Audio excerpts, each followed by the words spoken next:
All right, should we go ahead and get started then so we don't waste any time here? Sure, we certainly could. It looks like we're a couple of minutes over. Awesome. So, thanks for joining us, everyone. Tonight's webinar is Understanding the Convenience Buzz, and we have Katie Olds with, Katie Olds with us. Sorry. And she's going to be talking about how changes in the consumer lifestyles and daily challenges are affecting consumer behavior. So tonight's webinar will be recorded, and I'll send it out to you as well as Katie's contact information if you want to connect with her after. So I will let you take it from here. Wonderful. Thank you, Kelsey. Looks like we have a small group here, but maybe that will allow for a little more conversation too. Typically speaking, Kelsey and I were planning that if people had questions, they could put them in the chat and we would take a pause about halfway through to answer those questions. But I think at this point, Kelsey, if you notice any pertinent questions as I'm talking, I might not notice them. If you want to just pop in and flag me, we can just pause briefly while we're on that specific topic. Perfect. Sounds good. Mm-hmm. All right, so tonight, the big keyword of convenience, which before the pandemic hit, I was already working with you, Kelsey and Jill, over at the Entrepreneur Center, talking about this urgency for businesses to kind of adapt to the new consumer demand around this buzzword of convenience. And I think over the course of the last year, that hasn't gone away by any means. It's just kind of adjusted.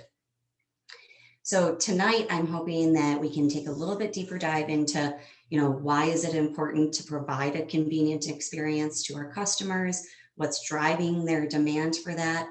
And really some tools of maybe how some different types of businesses can start to make the experience more convenient for their customers.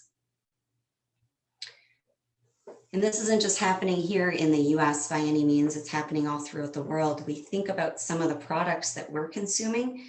And even though I'm all for localism, I have to admit that I do buy online and I'm sucked in by that convenience of just the quick click and shop that's out there.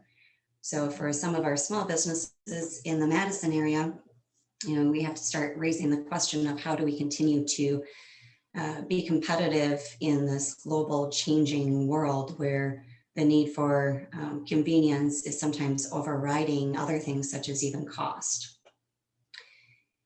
And Kelsey, before this started, you and I were talking about how it seems like we're all still so busy right now. And we in fact are, but part of that, I think, is that our mind is being pulled in so many different directions as we're adapting right now. We don't have a chance to always pause and make the time. And so that's driving a higher demand on our time for shopping or consuming other retail products. And that is what we're seeing throughout the globe and even here in Madison. So some of the changing lifestyles that are happening out there are being driven really by people spending, even more time on their mobile devices than we did 2 years ago, which I could never fathom that would be the case. How do you spend more time than 100%? But certainly that's what we're starting to see. And that personalization is still needed. I think that's one of the lessons that some companies are learning as we're trying to make things even more convenient for consumers when they're seeking us out or purchasing or returning a product even, is that personalization is easiest to get lost as we take some of those personal contacts out of the mix. So I am going to talk a little bit more about that tonight too. But people, frankly, are just living busier lives than ever before. And I think every year that goes by, we can say that. So at what point, does that become the busiest we've ever been? Some research I've been doing recently connects just what I'm talking about there with this feeling of scarcities that some people are feeling, whether it's their time or their money that they're feeling is strained. And it preys on their mind a bit. So it makes their decision-making even more difficult, which provides another challenge for us as retailers. And I use the word retailer pretty vaguely because that could be anyone that's providing a service or a product that someone's purchasing. So the pace of life that is being driven by the use of such high technology use is advancing our country at a rate that's faster than ever before. And it's also, I think, making people feel a bit strapped for time. Pre-COVID, we had some drivers of convenience that were driven by people being busier and more connected than ever, which seems like it would make life a little easier, but in fact, it actually puts a little more strain on where our attention can be. We had the urbanization and long commutes. So you had more so now, or then, than we see now. We had people driving distances to get to and from work each day, which made it a very natural way for them to stop on their way home into a brick and mortar or offline store. And now during post-COVID era, we're seeing that some of that foot traffic is tougher for businesses to attract into their door.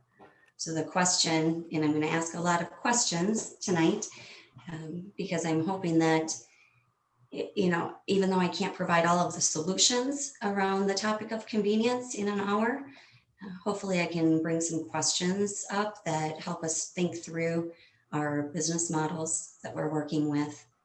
So the question becomes, how do we attract people to still buy from us if we're having a tougher time getting them to show up at our door? Some businesses already tackled this pre-COVID, and we're providing options for, you know, e-commerce and mobile commerce, for instance, while some others are just starting to tackle that. During this, you know, post-COVID era that we're in, and I'm calling it post-COVID, even though, you know, we're not quite into that post era quite yet, but hoping that day comes pretty soon. That post-COVID era that we're going to be living through, I think we'll see an even higher demand for information. It's going to be an overload for consumers and people in general of how much information they can take in at any given time. Because we are working more electronically than ever. And the rising level of mental illness is no joke. We're seeing it from, you know, employees and customers, that there's just a new burden on their minds that makes it challenging for businesses or marketers to gain the attention over something that seems more pressing. And there is more of an on-the-go lifestyle prior to COVID than there seems to be now. So it's kind of on the same note as far as when people were commuting to and from work, it was a little more natural or easy to build in a stop on their way home. So without that on-the-go lifestyle happening right now, how do we still grab that person's attention in a way that seems just as convenient? And then frankly, we're still dealing with, at this current time and potentially into some near future, fear of the pandemic, which is driving some consumer behaviors. There are some customers that maybe used to be regular customers for our business that are, you know, haven't been seen in a year. So when do we see them come back, or do we need to find a different way to be there for them? This is a challenge that I'm seeing in, you know, all facets of business. I have businesses in different sectors, and I can say not one of them has been untouched by, you know, this new challenge of trying to be there for customers in a different way.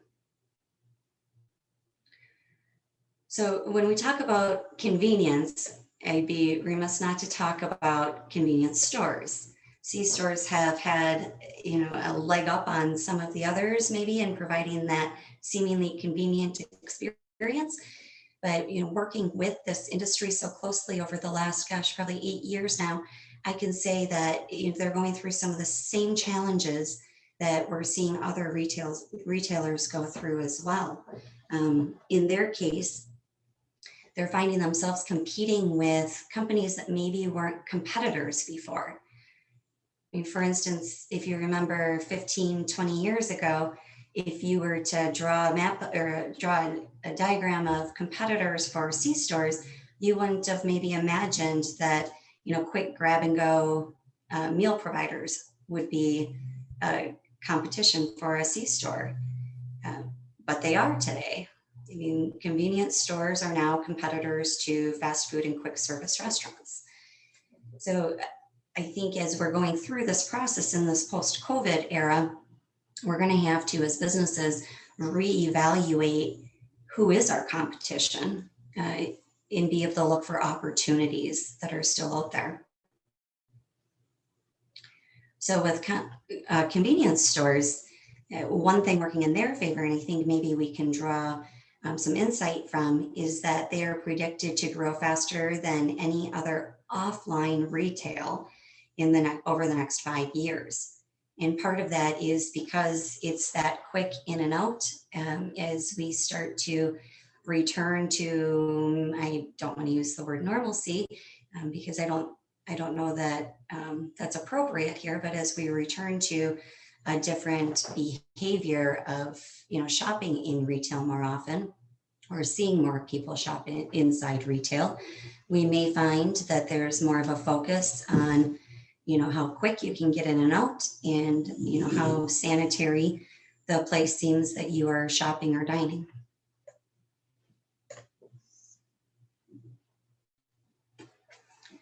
I find it interesting that, consumers are more likely to purchase from brands with delivery options. And I find that interesting because, even a handful of years ago, that was a unique strength of a business, was if you offered something like that, it wasn't the norm, but rather a unique advantage that you had. And now what we're seeing is that is becoming the standard expectation from a lot of customers, that they're able to procure a product or service without going to that product or service. And I don't find it surprising that some customers have in fact changed their mind and went with a different product or a different solution because it wasn't convenient enough. I find myself even thinking about, will I go back to driving across town to pick something up when I've had delivery for the last year? I don't know. But I do think that's going to be a challenge, especially for some small local businesses, to be able to provide some of those convenience services. So 49% of customers out there right now are actually starting their shopping on Amazon.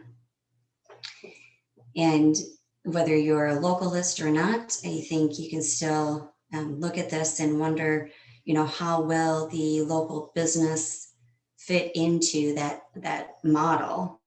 And is it that they're working through Amazon, which I know some businesses, even in Madison, are now starting to sell their products on Amazon, because that is where half of the consumers are starting their shopping process. While others may opt to be exactly the opposite, because they provide something, maybe an experience that Amazon does not. But it certainly is the big bear in the room to be talking about when we look at who is our competition going forward. If Amazon wasn't your competition before, it could potentially be because you were already selling through Amazon, or because it just hadn't been yet. But it is certainly playing a competitive role for many different types of businesses now, that it carries so many different products than just books. Now, I don't know about the rest of you, but online grocery store sales, when you look at that statistic, does that surprise you? It doubled? For me, I'm not shocked by it, just thinking of my own behavioral habits, but I am a little surprised by how quickly an industry like that can flip upside down. In years previous, you may have seen it take several years, in fact, to see this kind of turnaround, but to look at, how quickly people are shifting their buying habits is certainly something to cause for pause with any of our businesses, and consider, where that opportunity or that threat lies for us as consumer behavior changes. Amazon Go, speaking of, the whole Amazon family of brands now, was a little bit ahead of their game back in 2018, though we're starting to see some others use some similar technology now. But when they started, I think they're up to 20 some odd stores now. They're Amazon Go. When they started this process, this was a big shock to grocery, retail, and convenience, though it hasn't, I think, taken off quite as fast as some people had feared. But the ability for a customer to walk into a store and not interact with a cashier is appealing to, I think, people from different generations, but especially your millennials, which would prefer to have less contact when purchasing. So Amazon Go has continued to grow, but so have other options that have eliminated some of those points of contact between customers and grocery or retail store workers. You have some self-checkout options, which have their own controversy around them, which we could spend, another few hours dissecting that controversy. But you're seeing across all different types of retail operations this, I guess, emphasis on providing experiences with less contact and less workers being required.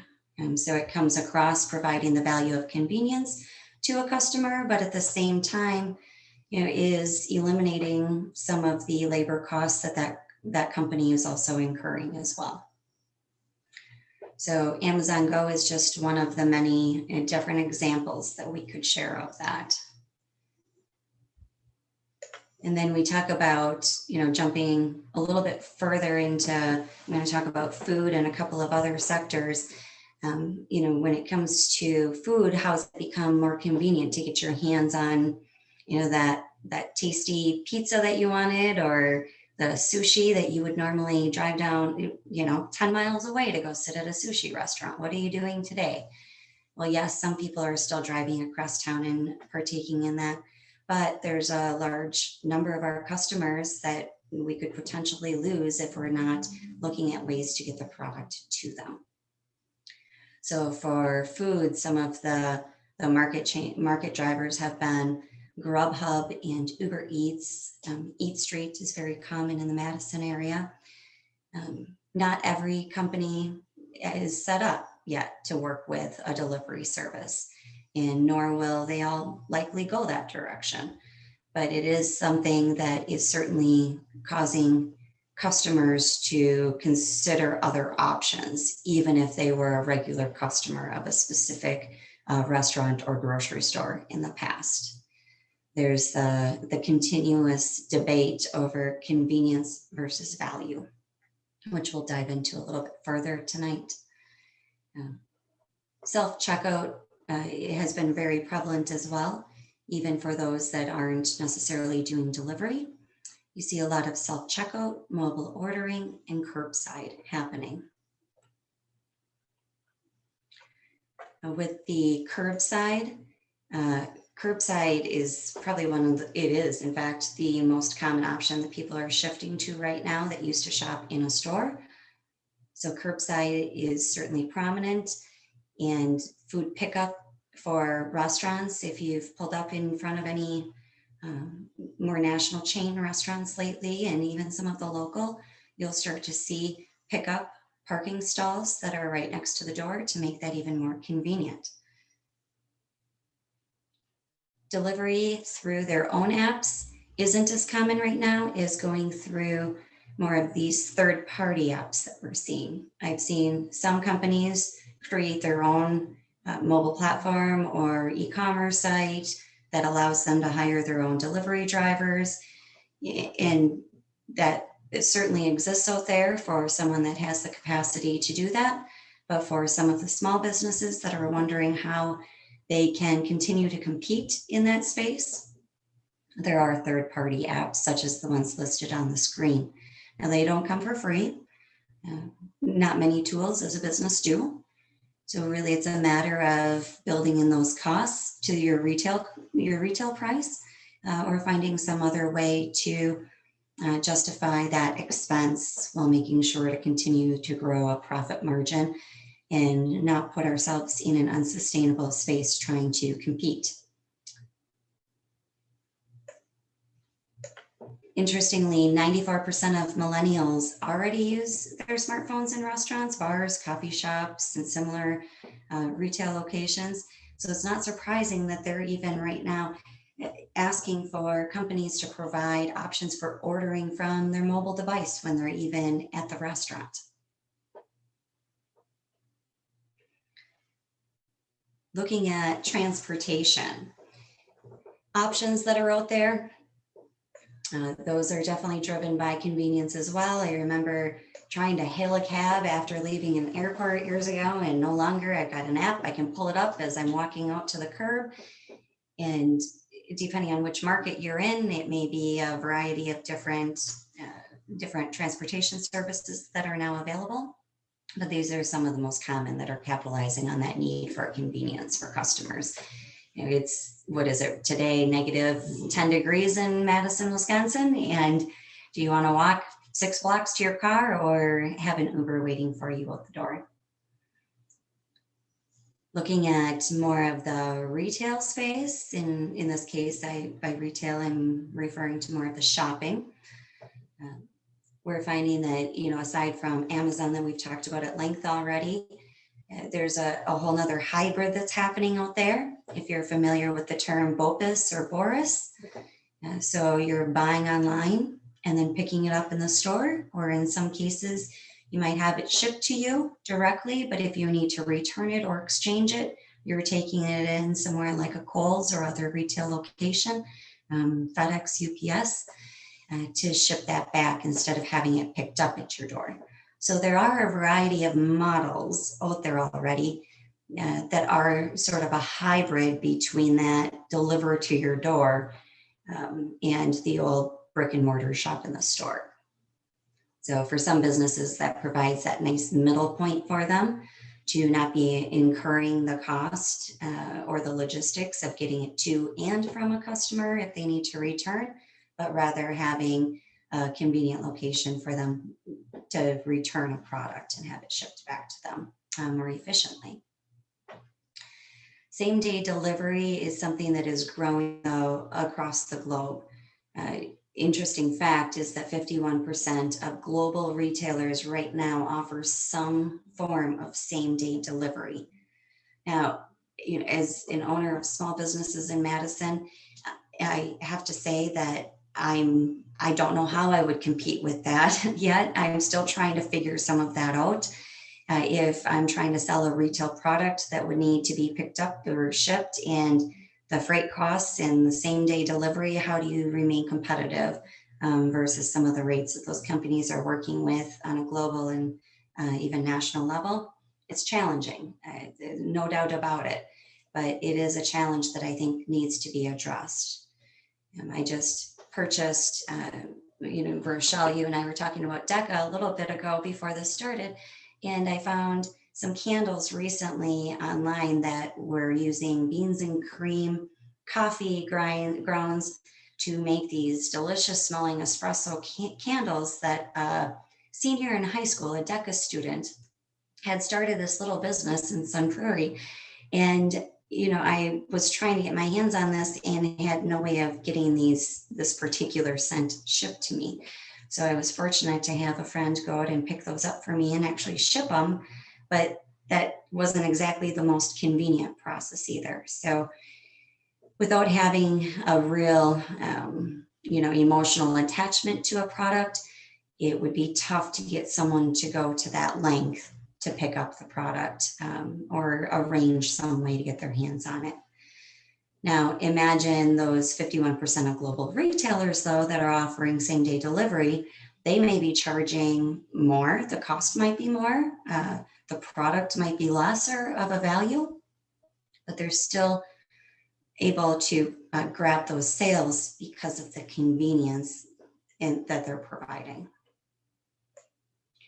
So hopefully a lot of this that I'm sharing with you tonight is, I'm sure some of it drawing on things you might have already thought about at some point, but hopefully it's also drawing on some questions that can help us trigger a thought process of examining our business models and rethinking the way we approach the convenience experience that we offer to customers. When we look at another category of technology and entertainment, we have the ever so popular names that are out there that are providing easy access to entertainment sitting right in the comfort of our own homes. Companies like movie theaters and similar will undoubtedly have some ongoing competition going forward that has been partly accelerated by the behaviors of the pandemic. In the post-COVID era, I think we'll see some people going back to consuming media, technology, and entertainment in ways they used to. However, that consumption has been disrupted, and we also have other options that have had the ability to grow at a greater, more rapid rate than they ever have in the past. So certainly a disruption to the market for technology and entertainment. So we're looking at customers' buying habits and shopping habits changing, not only because of the way they're looking at just pure convenience, but also because we have seen some changes to the offerings out in the market, either because of economic pressures on some of the businesses, closures that have happened, or simply just the changing perception of priorities for those customers. Do we have any questions out there, Kelsey, before I continue? We haven't, not yet. Okay, quiet bunch. I hope I'm hitting some topics for you that you're able to draw some questions and hopefully be inspired by. Okay, so convenience versus value. That's a tough one depending on the type of business that you're in. What we're finding right now, though, is there's people moving from one court to the other on this topic. That maybe were one either driven by convenience or they were driven by value before, and maybe they're jumping ship and going over to the other side. For some, they're going to be continuing to look at price, especially when you're looking at families that have a whole different economic situation than they used to a year ago. Some of those families truly are going to be driven by the value of the dollar. And in those cases, there is a market for companies, retailers of any type, to be able to look at offering different variations of products that can help bring down the overall cost to attract that customer. That customer is going to be the type that it may not be as loyal to a company brand as it is to the finding the right price. But if you're in the price battle, that's certainly someone you can go after if you're able to offer a lesser price on any sort of product or service. The world we're living in right now has caused this whole new divide between the values that customers are placing on their shopping and the priorities of the products that they're buying right now. Less obvious, perhaps, than the 2008 recession at this point, but we're still yet to see what the after effects are from the time that we're coming out of. The time that we're coming out of had a lot of challenges for our country, for our businesses.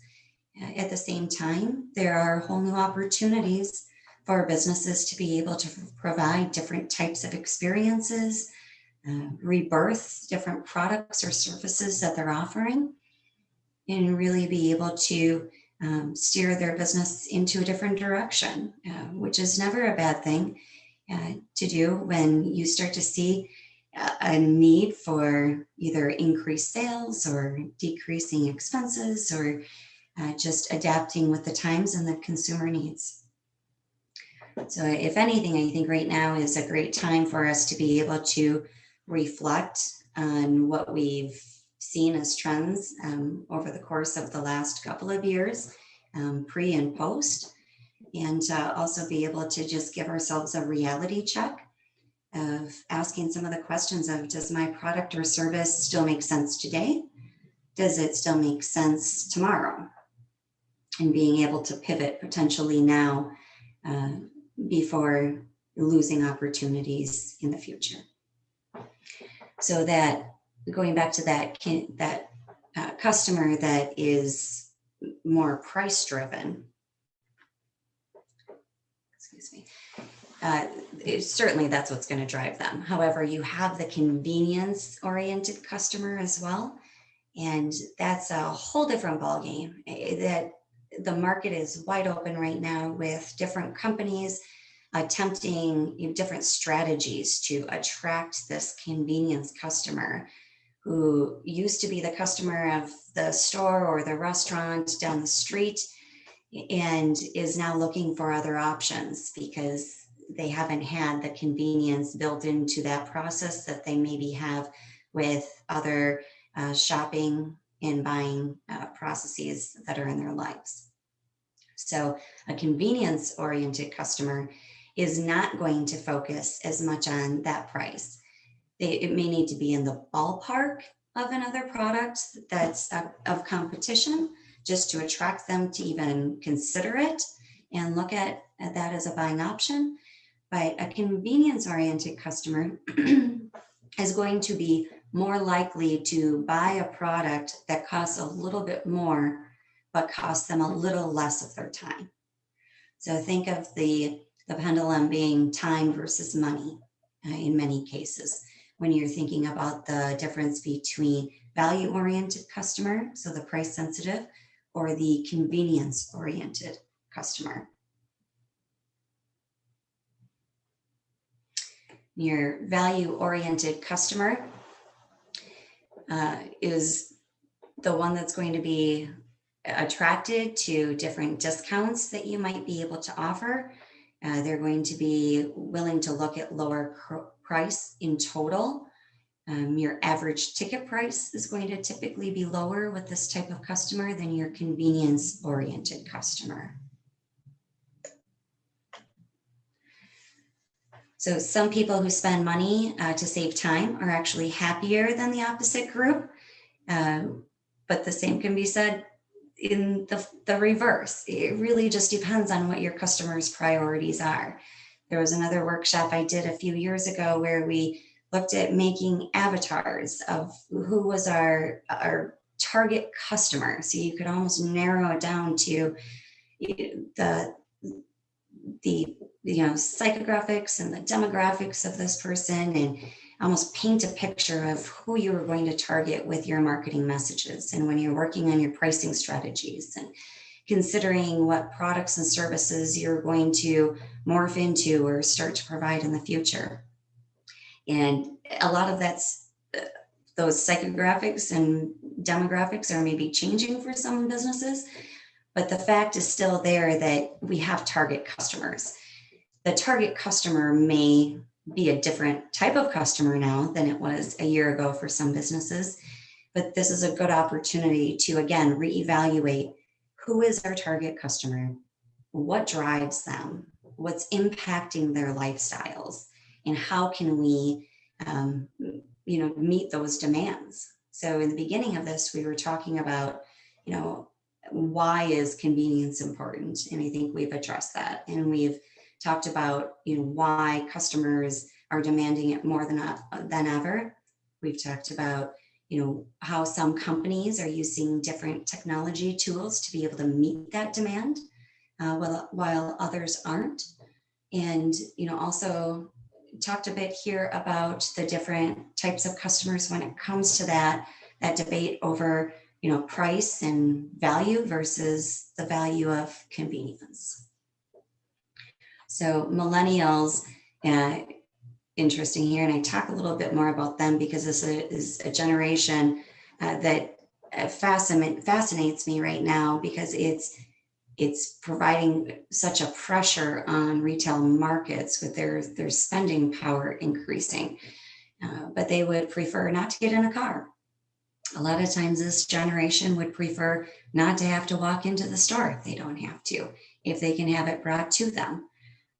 So this is, whether the pandemic happened or not, this was going to be a conversation that was going to be had by many different types of businesses.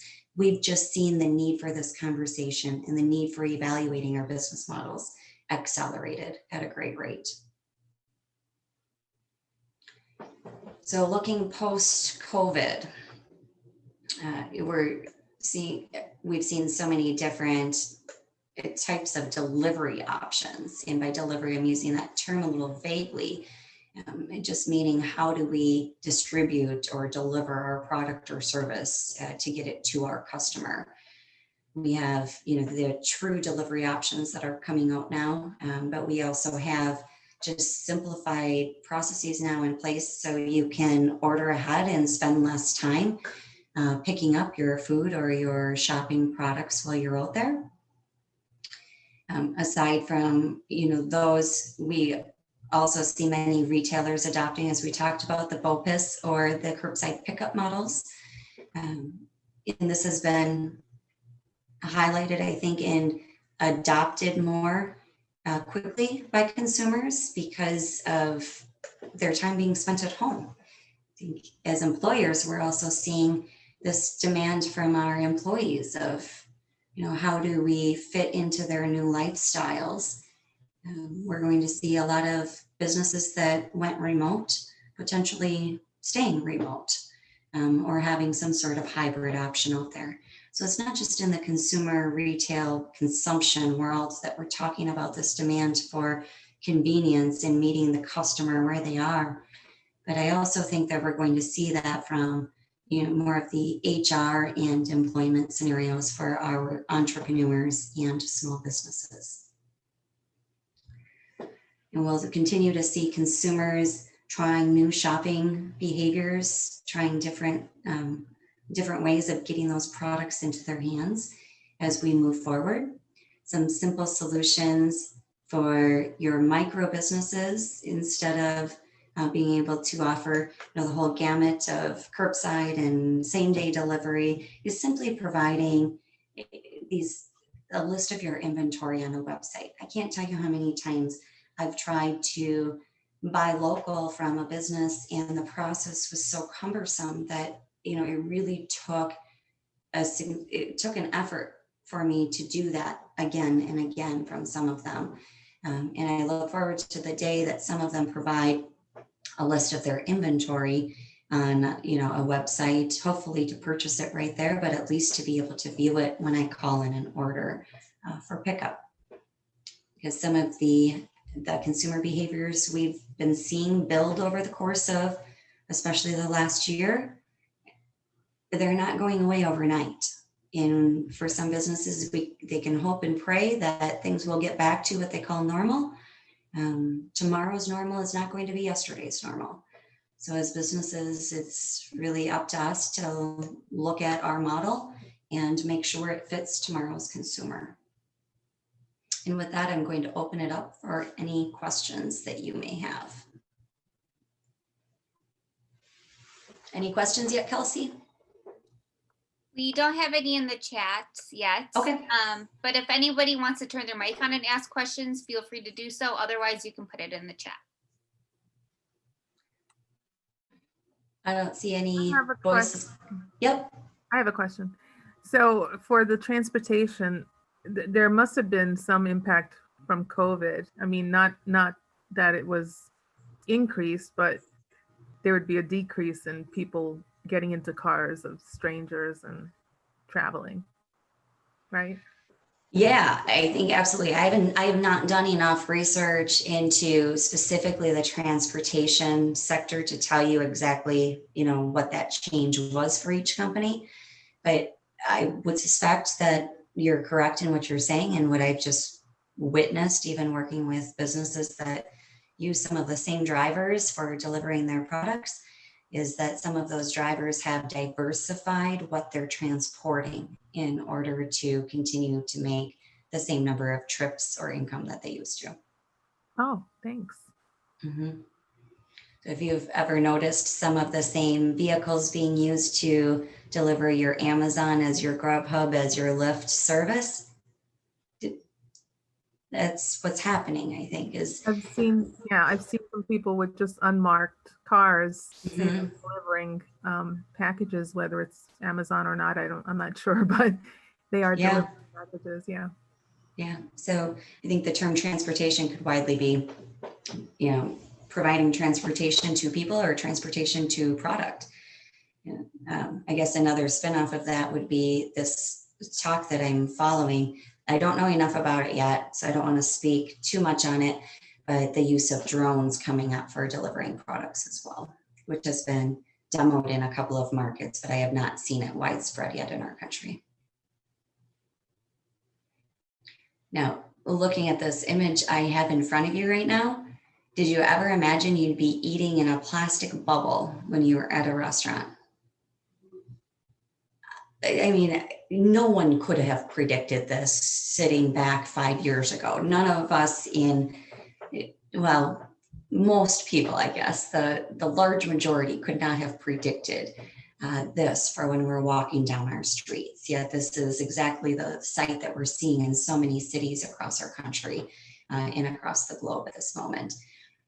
So when you're providing this type of experience, these businesses have quickly adapted to still attracting their customers. And many of them even will provide contactless ordering, which is a convenience tool for their customers. But at what point do we see this disappear, or will this disappear? I don't know the answer to that, but it is a valid question for any type of business that has people in person right now. You're going to potentially see more people coming into your retail location in the future. And I know many businesses are greatly looking forward to that after the loss of revenue. But will consumer expectations change?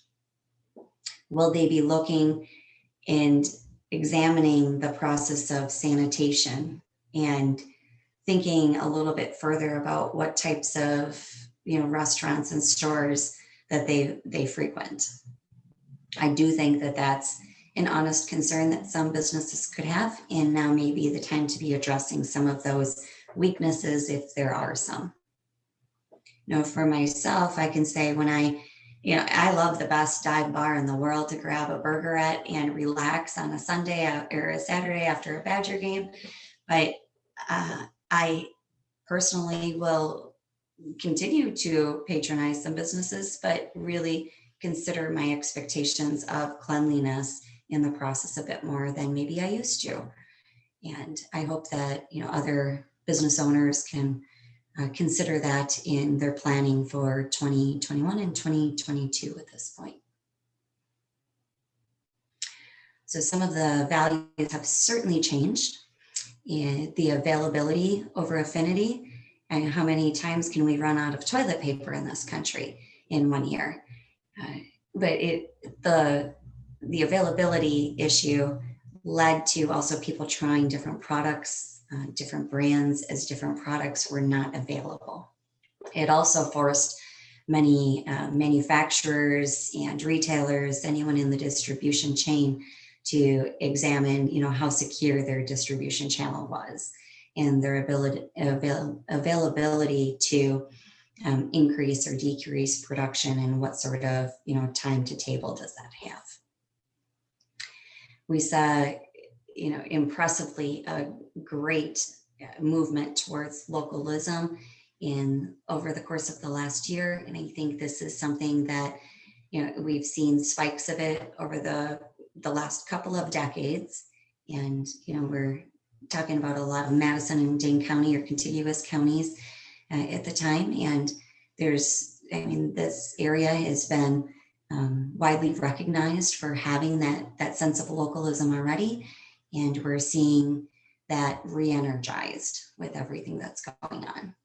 So consider that a business can use that sort of energy, couple that with some tools they've put in place to make the experience more convenient for their customers. And all of a sudden, they're not just trying to get by and keep up with the competitors, but perhaps they're gaining more ground than they did a year ago because they've been able to pivot and identify some areas to meet the customer where they are. And there certainly is a whole nother priority for safety over comfort. And it's just the world that we're in today. So providing safety not only for our customers, but also, again, for our employees, which I view as a customer in some way for employers as well. So how do we make sure that our customers and employees are feeling safe while they're going through the purchasing and consumption process with our companies? And then looking at the, patience and value consciousness.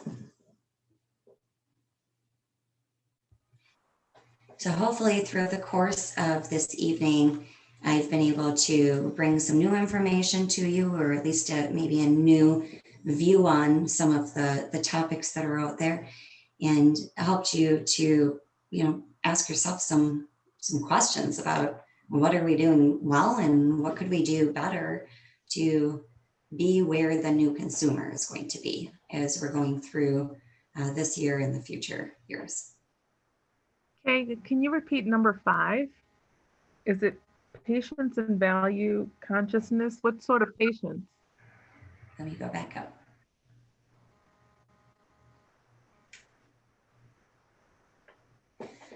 Okay, so I have a typo on here that I was hoping no one would notice, but patience and so patience meaning you're being patient, Okay. Patience and value consciousness. All right.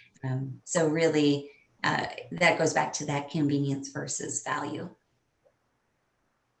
So your price versus convenience. Are you willing to be patient and wait for a product to maybe save a couple of bucks, or are you prioritizing more of the convenience? But I think with the changes involved with COVID, that's highlighted that the difference between the two customers. Oh, okay, thank you. Yeah, I knew someone would catch that too as soon as I pulled this up today. Was that Mary Joan? Yes. Uh-huh. I'm an editor, so I look at it. Send it to me next time. I'll check it over.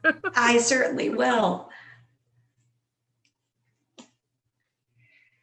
Are there any other questions I can answer for people while we're on here tonight, or any insight that you want to share? I'd love to hear what you're going through with your own businesses.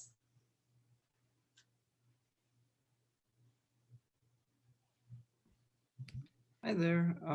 I guess I was just wondering if you have heard anything about meal subscription services versus ordering out, and if meal subscription services have kind of been more popular in the last year, or have they been kind of a dud in this last year? I'm not really sure. Yeah, no, it's certainly an area that's growing right now. Are you in the food service sector, Eric? No, I am not.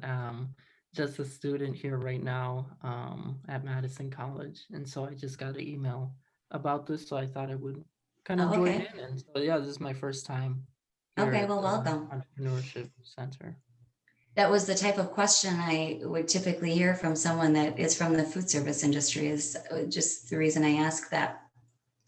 One of my businesses is in the food service industry, and I'll tell you, I not only learned through research, but also through observation, that it's not just on a national chain or national level that you're seeing those meal service subscriptions happening. They are also happening on a local level, which we did not see as much of until a couple of years ago. So as companies were not seeing the revenue come through the door that it used to, I think it forced, maybe in a good way, because of an opportunity, but sadly because of a loss of revenue, but put some companies in a position of asking ourselves, how do I still get my food into the hands of the consumer if they can't come to me? And so some of those same people then took it a step further and thought, well, instead of having a one-off customer today and maybe a month from now, how do I make sure that customer is coming back to me time and time again? And that's really that's the whole concept behind the business strategy of subscription services anyways. But I don't know about you, but even just walking around my neighborhood, I see meal subscription services on doorsteps on a daily basis now. But also grocery stores are tagging on because they're making meal kits themselves. So instead of having to wait for the meal kit to arrive, because it does take some time, grocery stores are putting together their own meal kits. They're kind of and it's not as expensive as subscription services. So I think they're trying to corner a little bit more of the market there. Yeah, I think that's a good point, Mary Joan. And I think that also highlights the importance of keeping our eye out for competition that's not our direct competition, because so many companies are overlapping now what demands and needs we're meeting for customers. Right. Thank you. Mm-hmm.